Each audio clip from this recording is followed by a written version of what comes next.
I saw the meeting as a despicable display of bullying by the President of the United States and the Vice President of the United States. I think he was cornered and he was bullied in the Oval Office.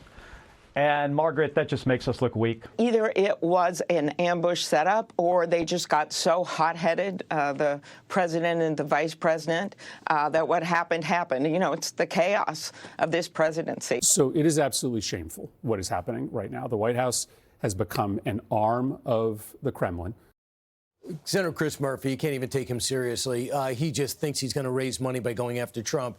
Democrats bringing back their old tactics after President Trump and Vice President Vance's Oval Office clash with the Ukrainian president on Friday. Zelensky here to discuss it, Fox News contributor Joey Jones.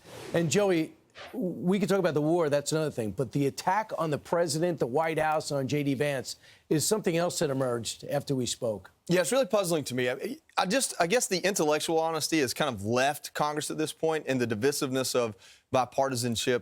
You're just trying so hard to grab onto money or support from whatever organization, Act Blue or MoveOn.org. You're just trying to say something sensational to go viral.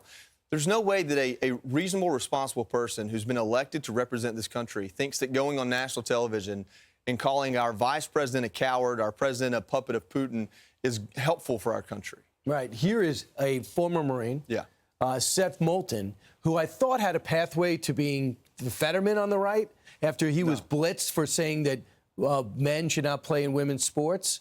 But he didn't. He went right back left. Watch. The president of the United States is a coward who is Vladimir Putin's puppet.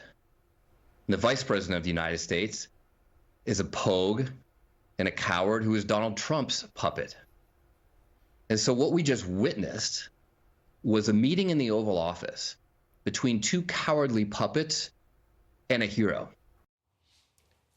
Yeah, it's pretty amazing. You know, you said former Marine, and usually as a Marine we say, hey, listen, we're not former Marines. Once Marine, always Marine. We formerly active duty, and it's a point of pride for us. We carry that. It's on my collar every time I come on this network.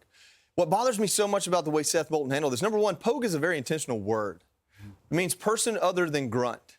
So what Seth Moulton is saying, he said in 2014, actually, just about a year ago, he said that J.D. Vance, in describing him, he said that he was a combat Marine, and he goes, oh, I mean, actually a combat cameraman. In other words, he said he's a Marine Corps veteran, and he says, oh, I mean combat cameraman or a combat journalist. And so what he's trying to do is trying to denigrate J.D. Vance's service. But to sit there and call him a pogue, person other than grunt, maybe he doesn't understand this. Seth Moulton, I'm a pogue. I'm a person other than grunt. I wasn't infantry. I hope that my service doesn't come across as cowardly to you. I hope that you respect my service.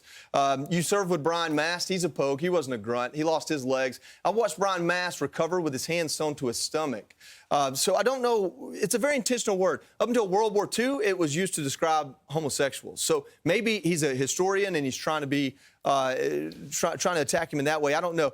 But Seth Moulton needs to understand that every female Marine that served in combat, was injured in combat, or killed in combat prior to 2012 was a pogue. They were a person other than a grunt.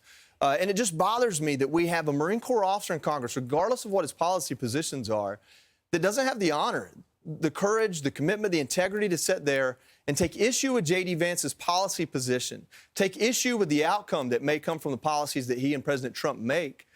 You can't find an intellectual argument to tell the American people why they're wrong. You have to call them stupid names like pogue and coward. I would never call Seth Moulton a coward because it takes absolute courage or complete stupidity to go on live TV as a Marine Corps officer and call another enlisted Marine who's risen to vice president a pogue and a coward. That takes some sort of absolute stupidity or courage. I don't know, but I wouldn't call him a coward. And to call J.D. Vance a coward and to try to denigrate his service that way, it blows my mind. Pretty amazing when you call the president a coward. He was just shot, got up, and what he did, and every day that he got up, as after a second attempt, he still wanted the job. He stared down prison sentence for a year and a half. And the other thing is, did he ever call out Joe Biden for scripting the biggest disaster in American history? You know, I'd love to know how much Seth Moulton cares about those 13, mostly Marines, that were killed at Abbey Gate. I would imagine it's not a topic he broaches very often, and that is borderline cowardice, if you ask. Right, but he gets him booked on CNN again, so maybe it's a success. Maybe Let me tell you something. It takes anything but a coward to sit in that White House and know the blowback that's going to come, but to make a call and to say specific words like J.D. Vance and President Trump did, that put us in this situation now because they believe there's a better outcome for them. Even if you don't agree with it, it's not cowardice. Great points, Joey. Appreciate it. Thanks, Great to brother. see you.